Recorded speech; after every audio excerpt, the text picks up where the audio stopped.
What's going on, everybody? Hope you guys are doing well today. So what I want to do in this video is I want to quickly discuss something different, and that is how to potentially make more money when you're first starting out as a filmmaker or a videographer. So this isn't any get-rich-quick scheme or anything like that that's going to happen overnight. This is a lot of practice, a lot of due diligence on your part, and this is something that has worked for me.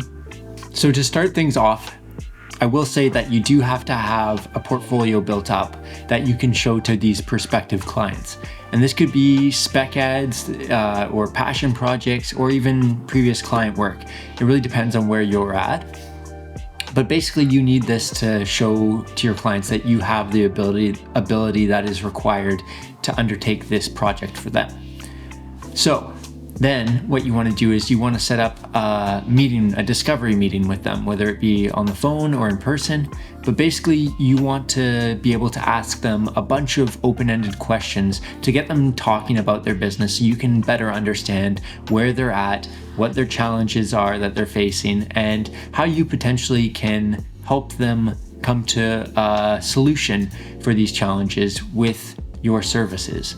So whether it be, providing them with an amazing video for the website, for social media, for marketing, whatever it is. Basically, you want to uncover how you can help them and how you can legitimately help them, because you don't want to basically be bullshitting them about some magical way that your videos can help them get, $100,000 in sales in the next month, when in reality you have no idea how to do that. So you want to be completely honest, and sometimes it's going to be the case that you will realize that you might not be the best fit and that your services aren't actually required. And so you have to basically be open enough to tell them that, right now this isn't what's going to help you fix these challenges that you're facing. It's actually going to be something else. So yeah, just be completely transparent. And so after this discovery call, hopefully you've basically built up a good rapport with the prospective client. You hopefully have asked them sufficient questions to discover more about their business and what their needs are. And so from there, what you want to do is you want to craft a proposal for them. So this is the portion that has changed my ability to make money and the amount of money that I can make from clients. So previously, I was simply providing a single option proposal, which can be good in some scenarios, but it gives the prospective client a much greater option of saying no to your services. So they have the option of saying yes or no. That's pretty much it. You give them one option. So what I've started to implement, and I've got this from the YouTube channel The Future, I've watched a lot of their videos, they're very informative, I'd highly recommend going and checking them out, is to structure a multi-tiered proposal. So this, typically what I do is provide 3 options in my proposals.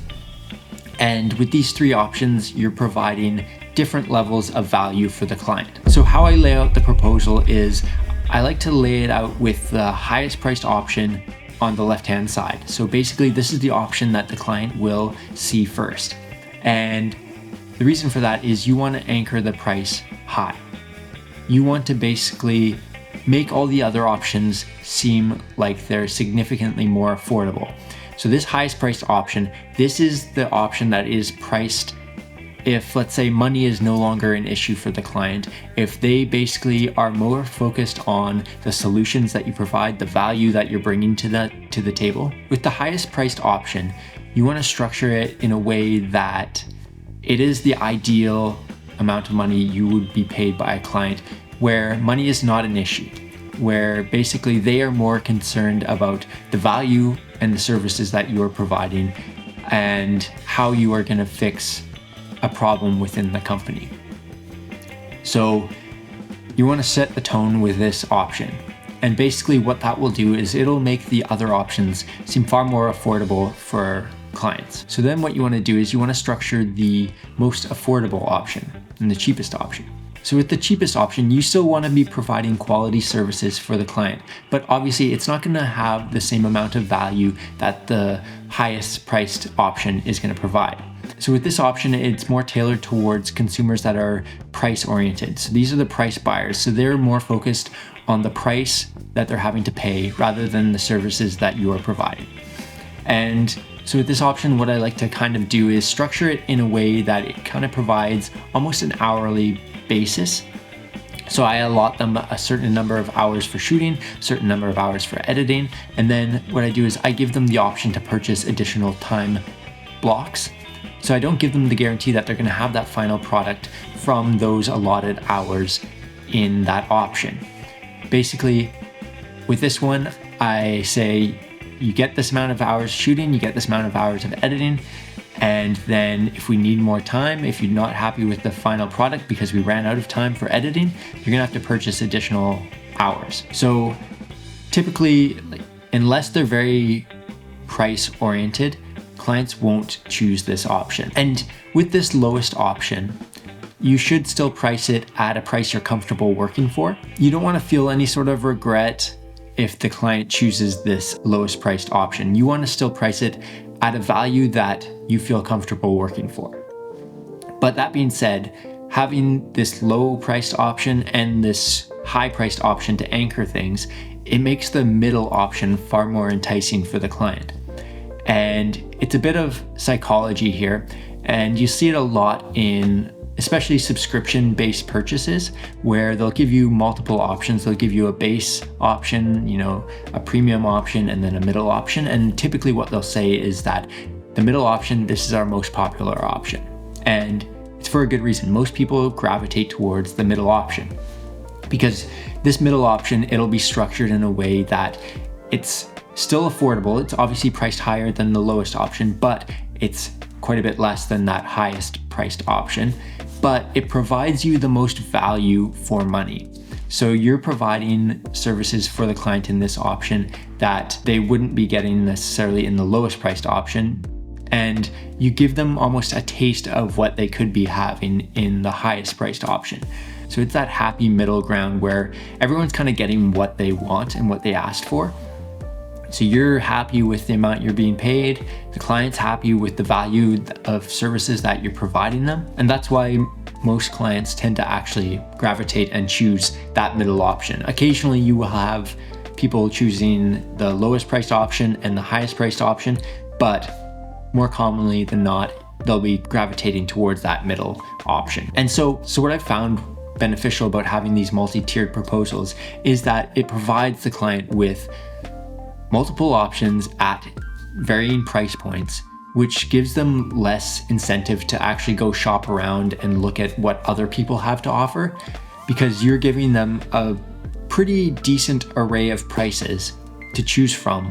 And to be honest, it's a lot of work having to go and approach other people in your industry. So to have multiple options presented to them, it basically saves them the hassle of having to reach out to other filmmakers, other videographers, and ask them about their prices.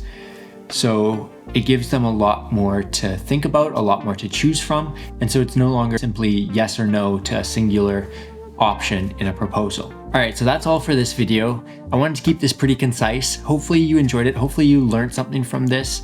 Obviously, I'm not an expert. This is just something that's worked for me. It's something that I use on a pretty consistent basis and that I have learned through trial and error, obviously. So that's pretty much all for this video. I wanted to keep it pretty concise and to the point as much as possible.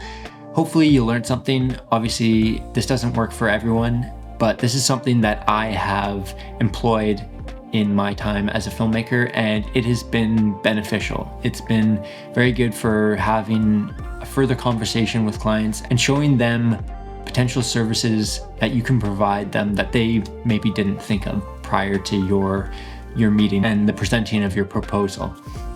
So let me know in the comments if there's something in particular you want to see in the next video. Hopefully you enjoyed it, and hopefully you're having an amazing day and continue to have an amazing day. I'll see you in the next video. Bye.